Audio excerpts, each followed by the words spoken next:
welcome to Hero Wars Info. My name is Ryan.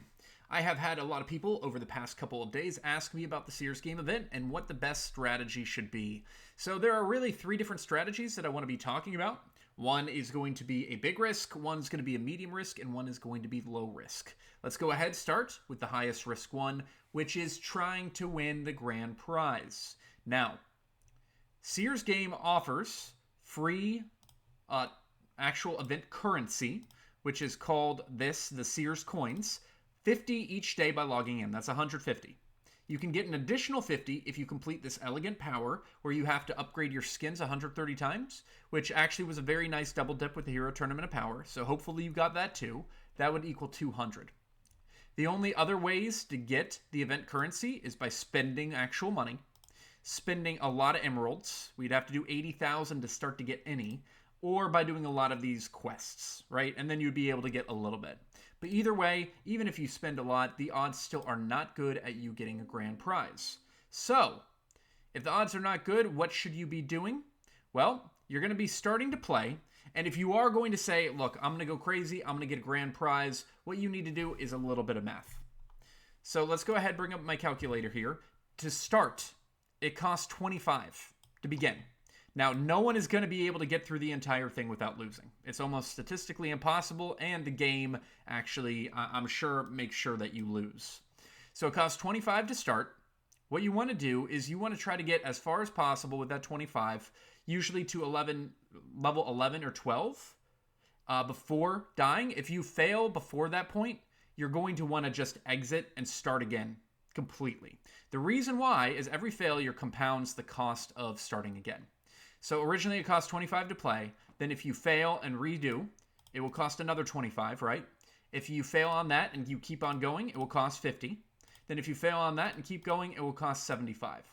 So you really have, after your start, if you're a free-to-play player, you really have 4 attempts, right? The original attempt, 25, 50, and 75. If you fail 4 times, you're almost guaranteed not to get the grand prize, and you're likely to fail 4 times. So because of that, you want to try to get as far on the first time as possible, and if you fail, like let's say on number 6 or so, I would just go ahead and reset the entire game completely and start again. If you get to 11 or 12, you can keep on going, hoping that you are able to not fail very often along the way. Though I will say, as I've said, it is most likely you're not going to be getting a grand prize unless you're spending. So that's the high-risk strategy. Trying to get the grand prize, not worrying about any of the other possible rewards.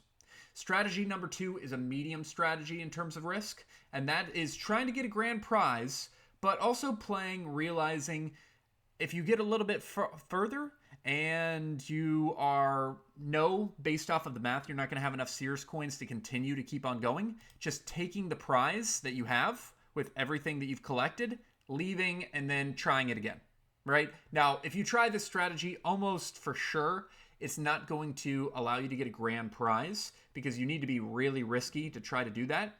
And so potentially you could be leaving something on the table, but you will also be guaranteed some rewards for the event. So it's not a bad strategy if you are, especially if you're a newer mid-tier player, to try to just get as many rewards as possible. Then last, we have the low-risk strategy. This strategy really just involves going up until you fail the first time, replaying once, and then grabbing the next item and leaving. That way you at least get some prizes every single time. And you're not spending a lot of Seer's coins just because it will allow you to reset for 25 each time. You go one further so that because you've already hit the failure, and then you can leave. So those are really the 3 strategies that kind of come into play. Really figure out what you want to do. If you're a little bit more bold, maybe you go for the risky strategy. Go for the grand prize, but don't be surprised if you don't get any rewards. So let me know in the comments below what you think the best strategy is, and best of luck in trying to get this grand prize. Thanks for watching.